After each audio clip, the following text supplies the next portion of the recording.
The new single-sort system began operating on May 1, 2007. The single-sort system relieves people and businesses of separating one type of recyclable material from another. All recyclables can be stored in just one container. National statistics show that recycling increases when a single-sort system is used, but there are other benefits as well. Every ton of recycled material is one less ton in the waste stream. In 2006, RWS changed its name to EcoMaine to reflect its focus on recycling. That same year, the Board of Directors voted to install a state-of-the-art single-sort recycling system at a cost of $3.7 million. Originally, the building that is currently used for recycling was a transfer station, where waste was dropped off by towns and then baled and taken to a landfill to be buried. Each community pays a per-ton fee for its waste disposal. However, there is no such fee for recycling.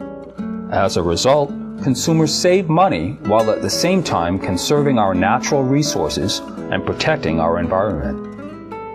EcoMaine's single-sort system is only the third such facility in New England, and the only one in the state of Maine. The process of sorting begins after the recycling truck has been weighed at the scale house and proceeds to the tip floor.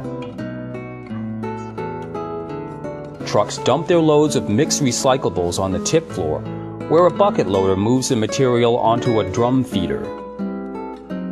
As the drum spins, it tears open bags, breaks apart compacted material, and spills the material onto a conveyor in an even layer and at a steady flow to make sorting more efficient. From the drum feeder, the material is conveyed up and into the cardboard separator. The cardboard separator consists of star-shaped rubber rollers mounted on spinning shafts. The stars are spaced so that everything but large pieces of cardboard will fall through onto another conveyor positioned beneath. This type of equipment is called a screen. The shafts spin so that the large cardboard is passed from shaft to shaft atop the fingers of the stars until it falls off the end onto a conveyor and then brings it to a storage bunker located beneath the platform where it will be kept until it is baled.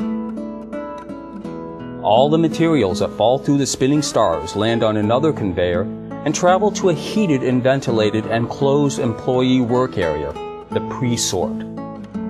In this room, people who are called sorters remove non-recyclable trash and the small pieces of cardboard that fell through the cardboard screen.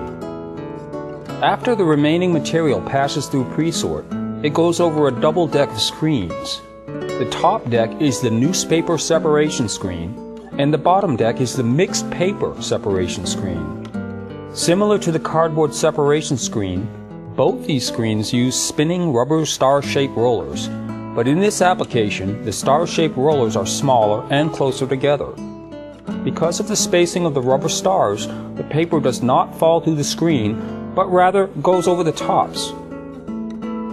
The top screen sorts newspaper, while the bottom screen sorts smaller papers, such as junk mail. The other materials, glass, metals, and plastics, fall through both screens and onto a separate conveyor. The path of the conveyor carrying all the sorted paper then makes a U-turn and travels back through the enclosure on the paper post sort line. Here the paper is refined since the screens are proven to be 95% effective at separating paper from plastics, metals, and glass. This line of sorters looks to refine and remove material missed by the other two paper screens. Once the paper is refined by sorters, it travels on the conveyor to a paper storage bunker. This specialized container has a conveyor built onto the floor. When its optical eye senses a high level of paper, the conveyor moves and transports the paper to a baler.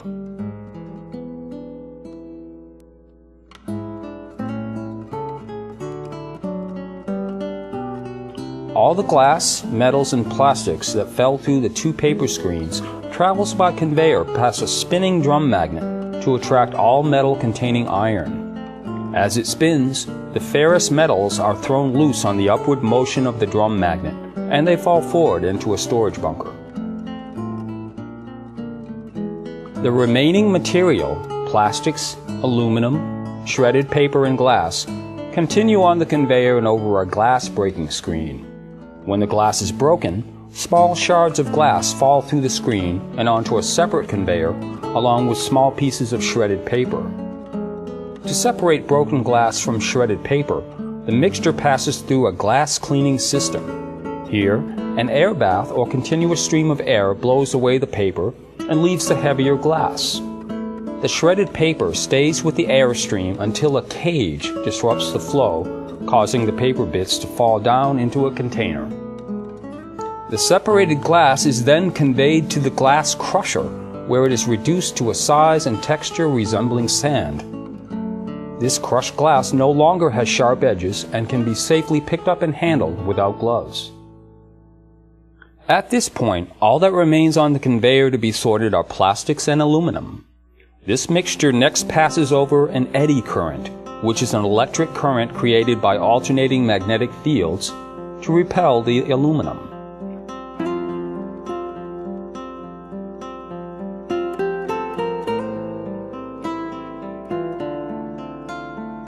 After the aluminum is separated, only plastics remain on the conveyor.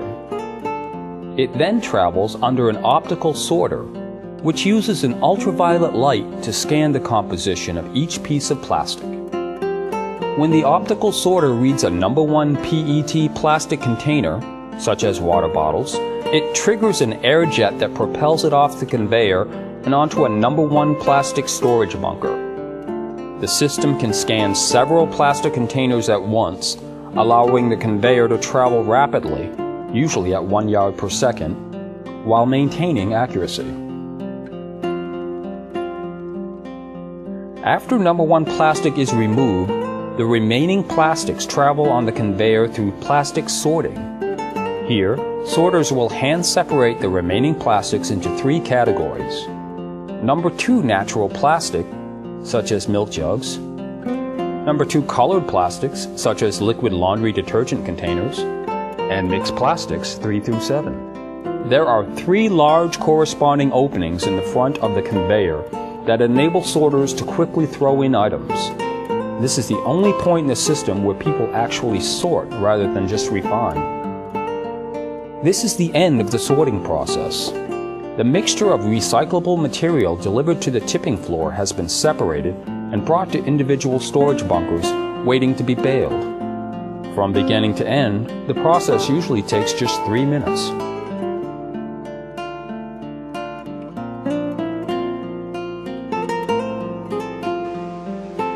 One control panel operates the entire system. Equipment such as conveyors and screens are operated from this panel, as well as the storage bunker guillotine doors. Also from this location, one person can send almost any type of recyclable material to the baler and monitor the equipment's operation.